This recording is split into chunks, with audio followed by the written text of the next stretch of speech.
fiddling with the thing. Okay, maybe we should start. So welcome everybody, and we're really happy to have Alexander Polok, I hope I pronounced your name right, from Brno University of Technology, and he is going to talk about multiple aspects of single speaker, multi-speaker conversational ASR, and he has also participated in the Hopkins workshop, and I think he will cover some of the results in that workshop. Yes, so Alexander, the floor is yours. Thank you very much for the introduction, and thank you very much for giving me opportunity to be here. So today I will cover how we can adapt single speaker ASR to handle conversations, to be able to understand multi-talker speech. And I'm third year PhD student at Brno University of Technology. And throughout this talk, I will firstly introduce the problem of multi-talker target speaker ASR. Then I will introduce our approach called diarization conditioning for target speaker ASR. I will further continue with its extensions and highlight some future directions of my research. Everything that I will be showing is open source. You can find it on the QR codes at the right bottom side of the presentation or at these two links. This is our Hugging Face. And below is the GitHub from our lab. If you have any questions or something is unclear during my presentation, please don't hesitate to ask and interrupt me. I will rather describe it once more than returning afterwards. So I will go now into the introduction. So as we all know, meetings are the worst. They are not only long, but they are also very, very hard to transcribe. So on the left picture, we can see an example from a recent not so far one challenge, which was part of the CHiME-8. We can see multiple speakers, which is also shown on the right side of the slide. So we have multiple speakers who are talking something. So we have also multiple transcripts. And our goal of the system is to transcribe all of them and ideally attribute who said what and when. I will now play an example from the not so far data set. Maybe try yourself to transcribe it. It's quite challenging, so I will play it now. Yeah. Table, make it accessible so older people can sit. A few picnic tables. Picnic tables, that could work. Yeah, picnic tables. And you can Okay, think so about, people can feed the pigeons. I think you can think about internet access too. You'll have. So there are multiple challenging in such scenarios. There are, as I said, multiple speakers who might be overlapping, they might be laughing, they might be using colloquial language, and there is quite complex turn-taking dynamics in the meetings or like cocktail parties, and also the acoustic environment can be quite difficult. There might be reverberation, noise, background music. So to transcribe this kind of data is very hard problem, I would say. So to put it more formally, we want the system that take an input mixture and ideally transcribed speaker attributed transcripts. Here, let's say that our reference can have a format like that. So we would have words, which would say the transcription. Then we will have the speaker, like who is the speaker of interest. And then we have an end and start time of that utterance. What is unclear here is how we can then score our system if it produces hypotheses like that. There are multiple problems with it because the temporal alignment cannot be very precise. There might be some misalignment. We also might have the global speaker attribution, we just might have the local one, and the standard word array, as we all know, the substitutions, deletions, insertions, and the length of the reference doesn't really cover that. So there were multiple metrics introduced, which takes the temporal alignment and also finds the speaker attribution. So first of them is, which is used, is ORC word rate, which only measures the speech recognition. It ignores the speaker attribution, but compared to word rate, we now have to also find the proper permutation of the words because we don't know how they were aligned. What is the optimal alignment? There is also CP word rate, which takes also in account the speaker attribution. So what it does, it concatenates all the utterances from a speaker and then calculates the standard word rate. There is also TCORC word rate, which cares about the words and also temporal alignment. So it takes the end, start time, and also the words. And finally, there is TCP word rate, which takes into account all of these aspects. So we take also end time, start time, words, and speaker. And there is usually color, which allows us to have some temporal misalignment. There is also a very nice toolkit for that. It's called MeetEval. It was developed in Paderborn, and it's very nice to visualize the errors that the multi-talker ASR system does. So we introduced the metrics, and now the question is how such a system can be designed. So it takes the input mixture and should produce the speaker attributed transcripts. So one of the approaches is fully end-to-end system. There are, again, several ways how can it be trained. One of them is serialized output training.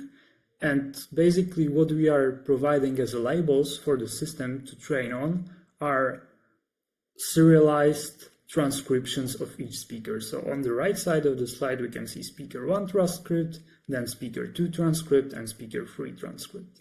This is one end-to-end system. With what is usually, like these days, the best performing system is a system that's based on the source separation and single speaker ASR. So we have here now two modules, single speaker ASR and source separation, which take the input mixture and should provide the speaker specific streams, stream 1, stream 2, stream 3. And the third possible approach would be used to use target speaker ASR. Target speaker ASR is a system that takes input mixture and also some speaker characteristics and should provide that speaker transcript. In the rest of this talk, I will be focusing on target speaker ASR, so a system that takes some clues about the speakers and the input mixture and should do the separation and extraction of that speaker itself. So historically, there was quite some research on target speaker ASR. Here as a first kind of work that I selected would be this auxiliary inference speaker loss for target speaker speech recognition.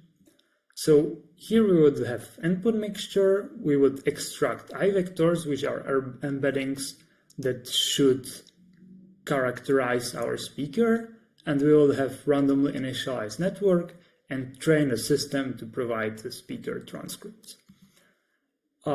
What can we see here that could limit the potential of such a system is the poor generalization. We don't have that much target speaker ASR annotated data. So training a randomly initialized network from scratch could limit the generalization of the system.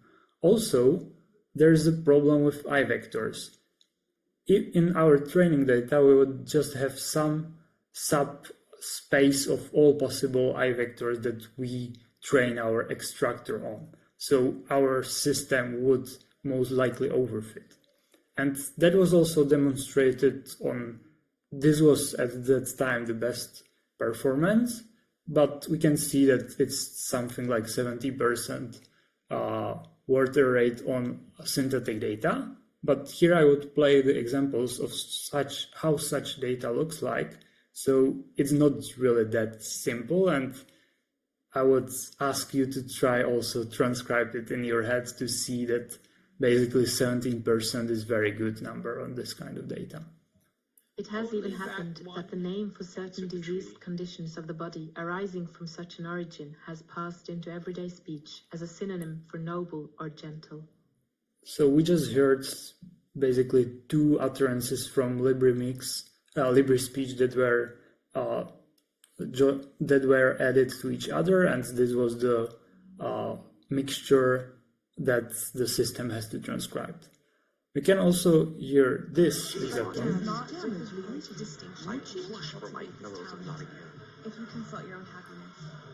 Which is coming from LibriFreeMix, and there is also additional background noise. So it's very hard, even I would say, for native speakers to just perfectly transcribe it. Are there any questions now? Please, if there are any, just interrupt me or ask anytime. If not, I will continue further. So there was another system which was now based on the Whisper, which is ASR model that probably most of us know. It's one of the state-of-the-art systems. And basically what authors did, they replaced the randomly initialized network with Whisper, and the embedding extractor, they replaced I vectors with X vectors. So we somehow fixed one of the issues where our ASR does not really generalize well, but there is still problem with the X vector that represent only some part of the all possible X vector that we can see. So our system can overfit to only separate this subset of the speaker. But we've seen, given the improved ASR, we can see some decrease in word rate on Libre2Mix. Then other work also showed that maybe it might be good to not provide just the embeddings, but directly use the enrollment of the target speaker. So we would concatenate the enrollment and the input mixture and train the system to transcribe only the target speaker. What is problematic here that the previously working system has now to be retrained to ignore the enrollment and only focus on the input mixture. Nevertheless, the authors showed quite nice improvements and achieved 8% word rate on Libre2Mix. And what we propose instead is not to use the global speaker information, which could be the embedding or the enrollment, but rather force the model to use the relative differentiation between speakers. So here in our system, we use two modules. First of them would be the ASR, which is here the DiCoW, and second of them would be the diarization. We use the diarization outputs to only differentiate relatively between the speakers. So we can use directly pre-trained ASR, which could be here Whisper, and there is no modality mismatch. We don't need to train the ASR to understand the embeddings or the enrollments, which should provide a better generalization for the system. Here is just a very, very abstract picture of the whole system. Through the next slides, I will go more in detail on what's happening in the diarization and DiCoW itself. And by doing so, we further reduce the TCP word rate on Libre2Mix. Just to remind ourselves what is speaker diarization, it's basically a system that has to decide who speaks when, and such systems are usually, their performance is measured by diarization error rate, which computes the false alarm, misdetection, confusion divided by total speech. These days, the best performing or the state-of-the-art systems are usually based on the local neural diarization and speaker clustering. So as demonstrated here, we take the long-form audio recording and we split it to several chunks. demonstrated by these red windows in here. Then we process each of this chunk independently by the local end-to-end neural diarization, which provides us the local assignment of the speakers, as shown here by the red and blue and green. This is done on each segment, and then we extract embeddings given these assignments and cluster them to obtain the final assignment of the speakers. So this is how the diarization is usually done these days. And here I would just like to do some show the system that we have in our lab, which is called Diarization, and it's state-of-the-art system which is based on the Pianode. It uses the END-VC approach. It replaced the SingNet in Pianode by WaveLM, which is self-supervisedly pre-trained speech encoder. Then there is a trained conformer on top of that, and it's trained with power set loss. It was also pruned to have just lightweight model, which is 63 million of parameters, plus 6 million in the conformer, so it's really lightweight, and it achieves the state-of-the-art in the June 2025. Jiangyu in our lab is still improving the system, so we have now even the better model right now, which would be in following months released. And so given this kind of diarization that we have, it can be anything, but here we would use the diarization that we have here. We want something that we can condition the Whisper, our ASR model on. But the diarization can give us like infinite number of speakers. There might be a limit in the model itself, but it can give us some arbitrary n number of speakers. So our output can have unknown dimensions. So for this very reason, we developed speaker-specific silence, target, non-target, and overlap mask. So having here the input mixture with 3 speakers, Mary, James, and Michael, we now want to construct the STNO mask for Mary. So here we would use only binary numbers, so 1 or 0. So we would now mark the frames where Mary is the target speaker. So first 4 frames, first 3 frames, Mary would be target. In the last frame, as we can see on the left, no one is speaking. So that would be a silence. Then we would have non-target speaker. Mary is not speaking in these frames. And lastly, we would have the overlap, which should represent Mary is speaking with someone else. So here we can see that in the 4th frame, Mary is speaking with James. This would be Mary's specific STNO mask. I've seen some comments in the discussion. Yes. So maybe these are regarding the diarization, so I will just cover them later. And now, is there anything regarding this STNO mask? Is everything clear? How this is constructed from the input mixture and diarization decisions? Okay, if so, then I will answer the previous questions. So WaveLM was mostly trained on the English data, but as it is, the diarization also works very well on like multilingual data, so there is no limitation on the language that's used. It's achieving state-of-the-art also on AI shell, limiting, so it generalized very well to unknown languages.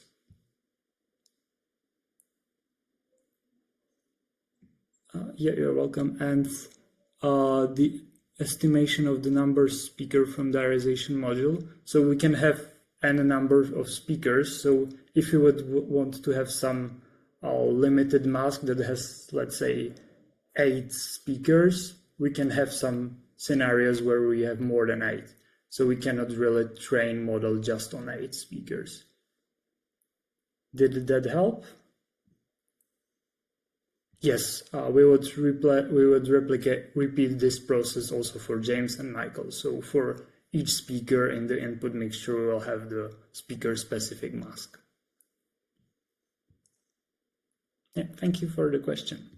So if possibly, just ask. That would be maybe easier for me if you unmute yourself and ask. Okay, so we have this. Yeah, thank you for the response. Like, just to follow up on what you said, because you were using EE&D-VC, that is like a end-to-end neural diarization model, right? Mm-hmm. So that's why you need to know in advance the number of speakers. So that's why you're saying it can, I'm not able to correctly estimate in case where in the case data, like the number of speakers can be more than what you know information in advance. Sorry, I'm not sure I got the full question, but problem with like E&D usually has the limit of the speakers. Let's say you can have up to 8 speakers, but after the VC, after you do the vector clustering, you can have unlimited number of speakers.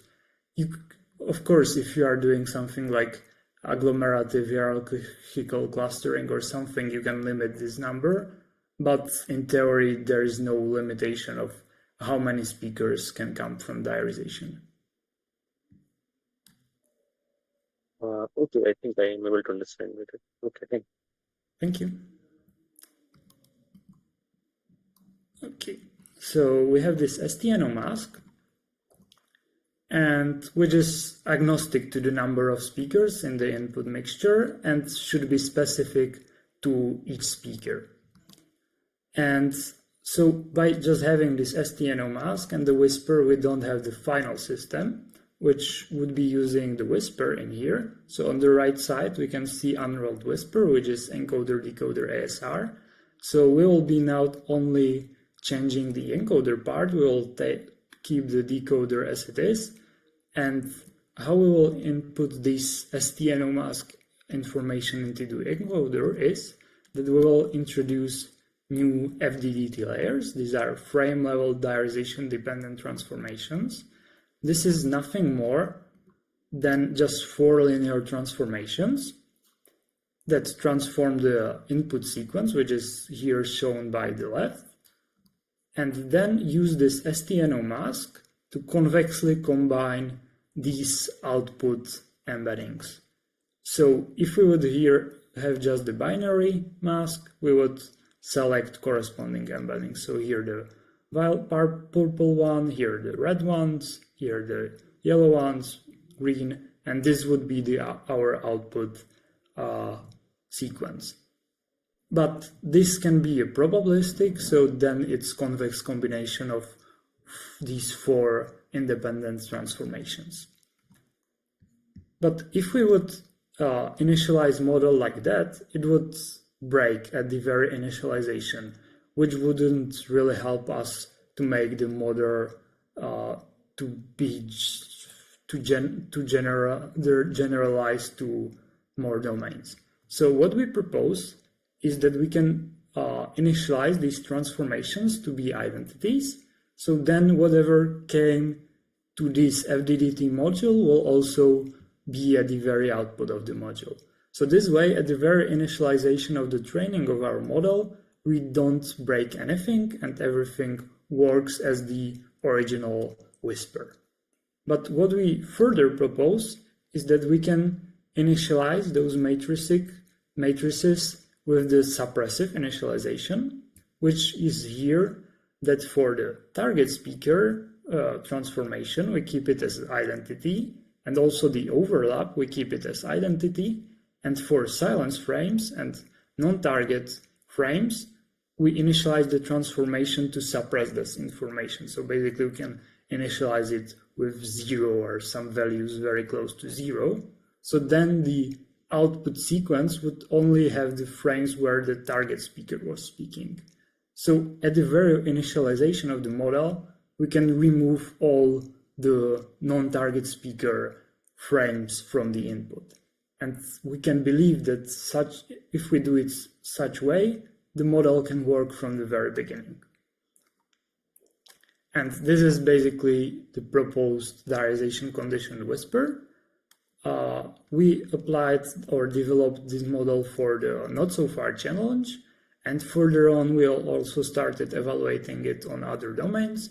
So in our journal paper, you can see the performance on AMI, LibreMix, and not-so-far. We achieved at that time performance on par with best domain-specific models. And we also achieved jury prize for the task 2 at CHiME-8 for the most practical system. And further on, we also started evaluating this model on multilingual data. So basically, we wanted to see if it really generalized well. So these are the results from the recent MLC-SLM challenge. So you can see that basically on all languages, the DiCoW itself works reasonably, like word erase is somewhere between 12 to 30%. We also applied this model for this MLC-SLM challenge. We scored second, and we got the best reproducibility award. So what I've just showed you is that this model works very well in multiple domains. It also works on multi and single speaker data, which I will show further. It's multilingual by design because the ASR model, which is Whisper here, is multilingual, and as we freeze the decoder and don't train it, it still is multilingual after the fine-tuning, and it is very data efficient. We don't need a lot of training data to have a good generalization across domains. What I haven't commented so far is that we also have this CTC branch in our model, and we didn't really break up the whisper after the training. So here you can see the original whisper in the first row and our proposed system on LibreSpeech. So you can see that after the fine-tuning on Libre-based data, we even got a better performance, but also on different domains like TEDLIO and Vox Populi, which are normal single-speaker ASR datasets, we have somehow reasonable performance. We don't have the state-of-the-art numbers, but the model itself is single-speaker and also multi-speaker, which is very good. And also we have this CTC head, which allows us to do the efficient decoding or more, or do the joint decoding where we combine the Whisper decoder with the CTC decoder, which further enhance the performance. And we also demonstrate it on the not-so-far data where we have more than 1% improvement.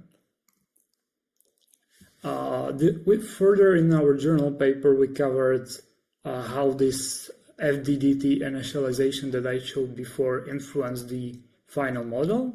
So if we randomly initialize it and we have full transformations, the model just overfits and just breaks at the very beginning. If we keep these FDDTs only as biases, even with random initialization, it works reasonably. But if we use this suppressive initialization, we obtain the best performance. And we also shown the how more data and bigger models improve the performance. This would be the intro for the DiCoW. So if there are any questions now, I would be happy to answer them.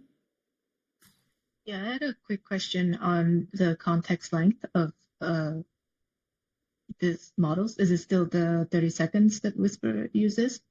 Yes, exactly like that. Okay. Like we are processing it sequentially with the Whisper, so we take 30 seconds, we process it, then we move to the 30 seconds and so on, if we process the whole 30 seconds. If not, we will fall back to the last processed utterance, the last timestamp that we produced. But I will further also show that we can have a model that has this, just do the single inference. Thank you. Thank you. Any more questions? Okay, then I will move forward. So during the JSALT 2025, we also worked on some of extensions of this system together with researchers from other universities and also companies. And we had a lot of fun, and we did, in my opinion, also a lot of work. So I will try to summarize the, for me, most important outcomes in target speaker ASR that we did. So first, I would like to emphasize the EMMA MT-ASR benchmark that we built. It's on Hugging Face. It's Hugging Face space that's running there. So if you are working on multi-talker ASR, target speaker ASR, or speaker attributed ASR, please consider putting your system also there. It uses normalized evaluation across multiple data sets, and everything is publicly available. So please feel free to add your system there.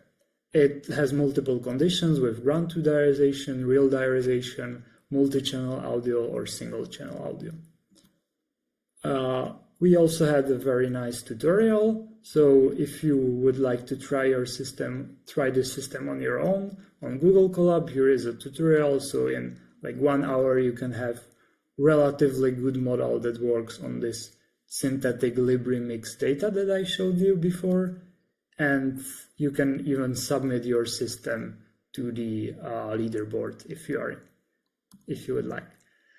We also quite significantly improved the DiCoW model. So we had V1 in our journal paper. We will refer to it as V1. And now we have V3.2. We added this FDDT module even before positional embeddings, which we didn't do before. This improved the model quite a bit because we are now not suppressing also the positional information. We played a bit with the initialization, how to make it less strict. We improved the whisper decoding to fallback if we are not sure about processing correctly the timestamps. We also added some augmentations to our training. And here you can see the pre-workshop and current results. So we got some improvements on multiple domains. We also have all the models on Hugging Face. So by just running these 3 lines of code, you can have the model at your computer. It will automatically download it, and then you can follow our decoding repo to decode on your device. We also have a demo that's running on our PC. It's now in the CPU-only mode, so it takes quite some time, but if you're interested, you can upload there any audio and try to transcribe it. So you upload audio, and on the right side, you get speaker-attributed transcription. You can also record yourself. There is this mic option, and we have multiple models that you can use there.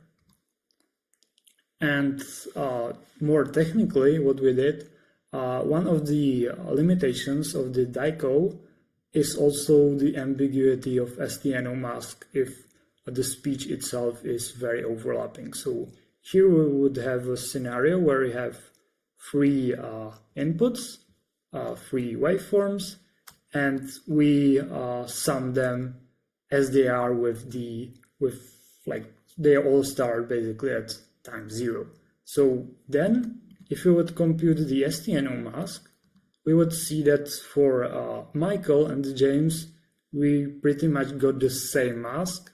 We don't have any information about target. We don't have any clear target speaker reference. We only have overlap and this non-target speaker differentiation between them, even though the transcript can very differ. So that's one of the limitation of this STNO approach with which we tried to work on. So we fall back to using the enrollments, but the difference here is that we don't need these enrollments a priori. We can find them automatically in long-form recordings. So how we would find them is basically we find, given the diarization output, we find frames where the target speaker is speaking the most. We try to find a 30-second window where he or her or them talk the most, and we use it as another reference for the system. And we add their cross-attention and MLP to incorporate this information into this whisper encoder stack of the original model. So first model that we trained was on the Libri-based data, and we've seen very nice improvements across the Libri2 mix, Libri speech mix, and all these 2 versus 3 speakers. But that was only on synthetic data, so we further tried to investigate if that also works on the real recordings, which is here the not so far and AMI, and we can see compared to V32, we can see, for example, 0.5% improvement on not so far one, almost 0.6 on AMI, and we can also see that on the synthetic data there is very nice improvement. We also benchmarked with the diarization that we get from the real diarization model. So here you can see the results. Pretty much we are on par with the state of domain-specific models as of September 2025. Where we have problems are those gray numbers here, where our diarization is limited to provide only 2 overlapping speakers in this END module, which limit also how many speakers can simultaneously be outputted. So we can see some degradation on these scenarios, but Jiangyu is working hard, and we already have a model that can output up to 4 simultaneously speakers, which is limitation of the power set, where you have to set how many overlapping speakers you can have. And what is also very good about this self-enrollment finding is that the enrollment doesn't have to be the clean speech. Even if there is 70% of the time some interferer, we can have very similar performance on Libri3 mix clean. If there is 100% of the time some interferer, we can see quite some degradation. Another idea that we investigated during JSALT was how we can turn target speaker ASR into multi-talker ASR, how we can make these instances of target speaker ASR be aware of other instances of target speaker ASR. So we investigated multiple modules that can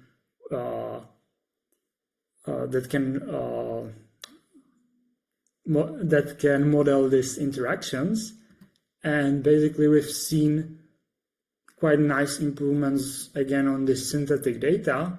We also developed a new method called competitive cross-attention, which in this scenario where 2 speakers doesn't allow them to look at the same positions in the input sequences. And however, it works very well on the synthetic data. It doesn't really generalize that well across different domains. So there is still ongoing work on this.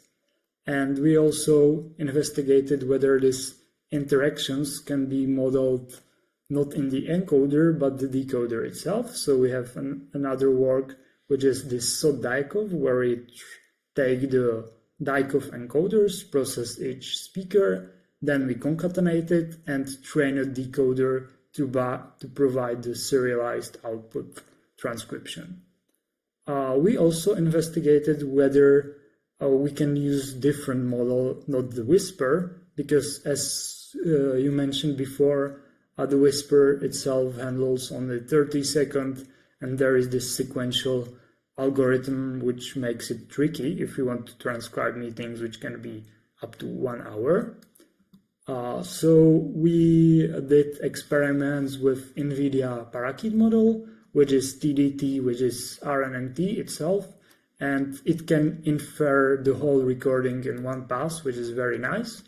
And not only it's much faster, we also achieved slightly, on some domains, we achieved slightly better performance, which is very nice that the inference itself is simpler, faster, and also better results are obtained. We also investigated if this model can be used for streaming applications, as one of the problems with it is that we have to run target speaker ASR once per every speaker, and also we need a priori the global assignment of the speakers.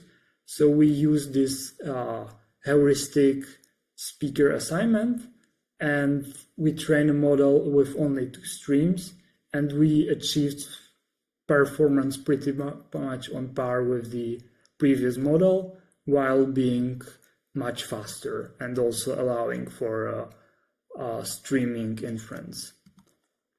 There are some future directions, which is like making the DiCoW itself streaming, extensions of the DiCoW to audiovisual target speaker ASR, which is also topic of the CHiME-9. So if you're into target speaker ASR, multi-speaker ASR, consider participating. It looks really nice, and deadline is in February, so there is still plenty of time.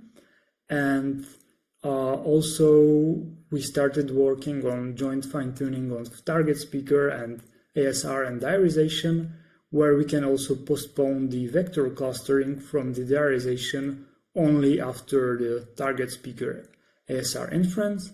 And finally, we are also playing a bit with the integration into speech-augmented large language model. So that's everything from my side. I hope I didn't spend too much time. So if there are any questions, I would be very happy to answer them. Thank you. Thank you. Yeah, questions from the audience.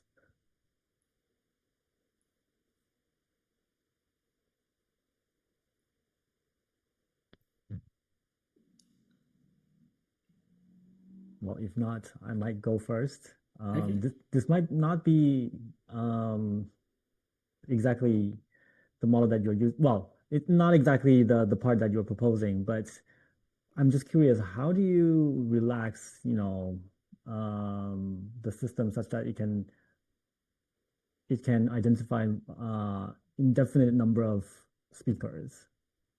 Because usually I think the assumption is you need, some predefined number of speakers, right? Mm-hmm. So how can one solve this, or? Yeah, so what is the technique, for example, in what is that system, END? Is that right? Yeah, so you mean for diarization? Yeah.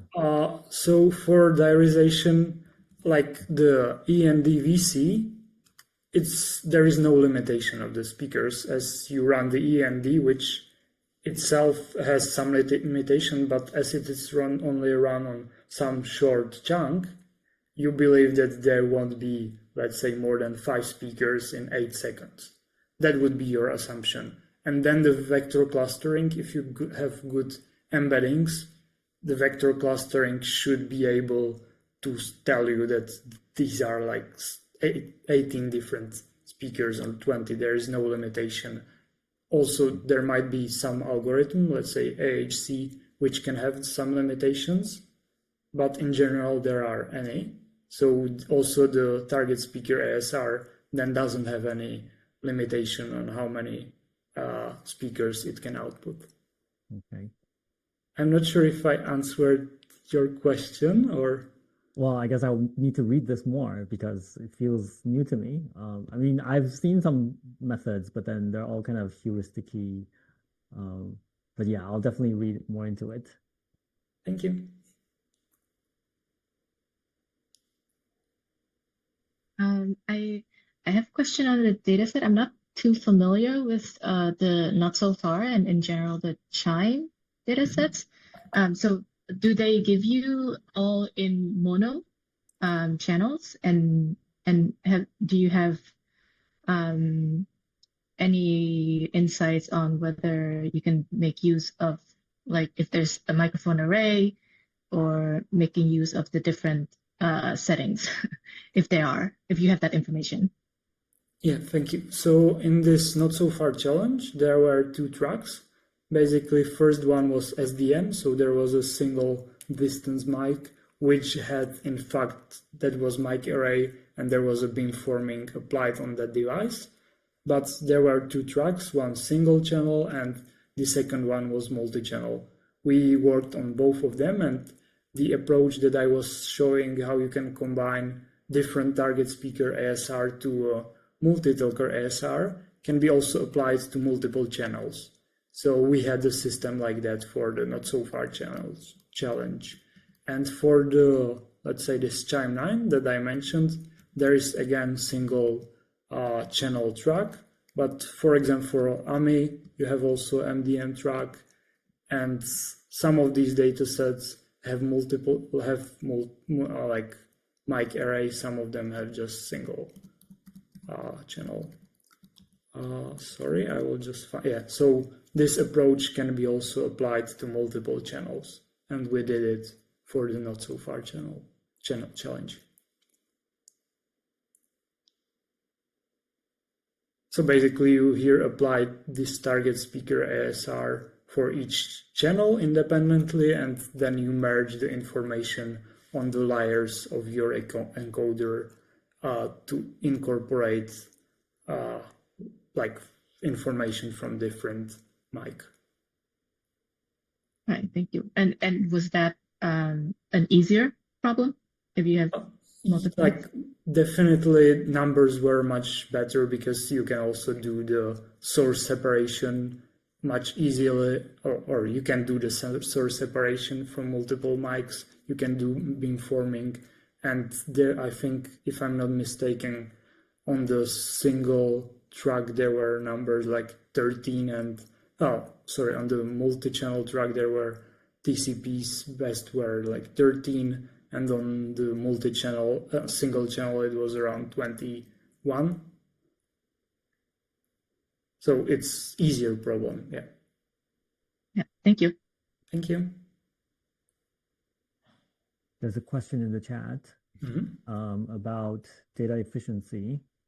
So it's like, how much data do you actually need in order to generalize? So we are doing some experiments. We don't have it in the journal paper, but basically something like 10 hours of transcribed data is enough for the model to generalize well across multiple domains. But more data you have, then the model becomes better and better. And especially if we use this only biases approach, where for the FDDT we don't have the full transformation but only bias, it's very data efficient.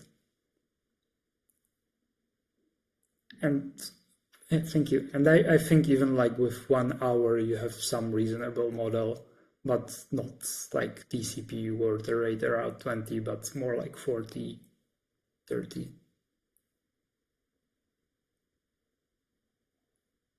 And of course, more diverse the data are, more you have of them, then the model becomes better. So far we are usually fine-tuning only on English data, and we are showing good generalization across even like multilingual. I believe if we collect all possible target speaker ASR data, the final system can be much better.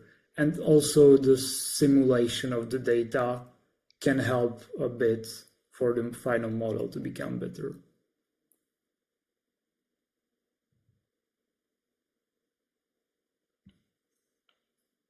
More questions?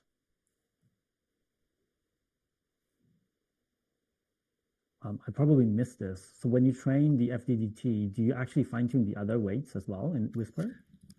Yeah, so we had also some experiments where we only trained the FDDTs.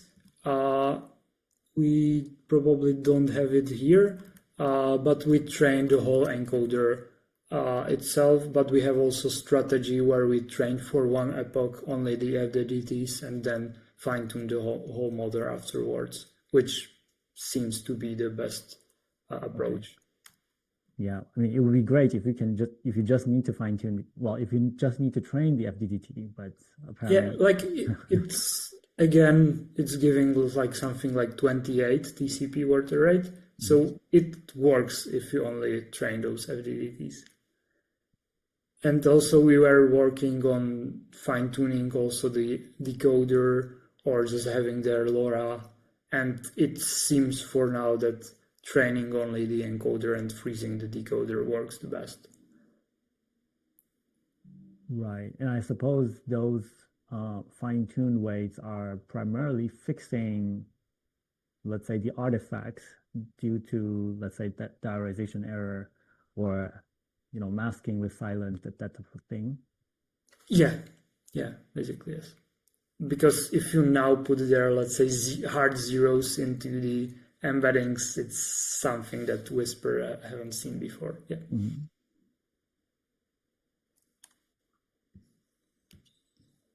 Oh, there's another one. Oh, a question about human performance. What do you think human would do on these multi-talker ASR tasks? I mean, I would say that I am worse than the system, but I'm also not a native speaker. Yeah, like if you have really this Libri free mix data where there are three speakers speaking really fully overlapping and there is also noise, on top of that I would bet these days systems are much better, but they can also be just overfit on that domain. Me, myself, I wouldn't be able to perfectly transcribe this data. But in general, I would say human performance is still better on the realistic data like this, not so far AME. But systems are improving, so maybe we'll also achieve better MT-ASR. Mm-hmm. Okay, one last question before I let you go. Thank you. What do you think is left for ASR? I mean, target speaker was supposed to be the hot thing for ASR, right? And now you seem to have a lot of results solving pretty much everything. What is left? What is new coming up? If I can have a point, I don't really agree that ASR itself is solved problem. Sure.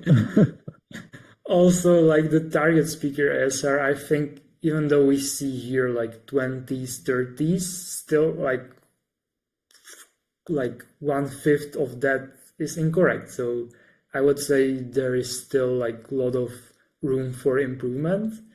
And so CHiME-9 is the challenge now. Okay. Basically, there you have like two conversations that are overlapping between each other, and it's really, really hard data. And I think if we improve the systems, we will have even more challenging data then. And also what I found quite interesting is when you have conversation of multiple speakers, and each of them is speaking in different language, which also not all the systems are able to do. Okay. Final call for questions? No? Okay, then let's thank the speaker again. Thank you so much for the great talk. Yeah, and for the next talk, it will be sometime in mid-November, so stay tuned for the announcements, and I will see you next time. Thank you, everybody, for coming, and thank you so much, Alexander, for the talk. Thank you also for the invitation, and thank you, everyone, for nice discussion and clear questions. Have a nice rest of the day. Thank you. Yeah, see you. See you.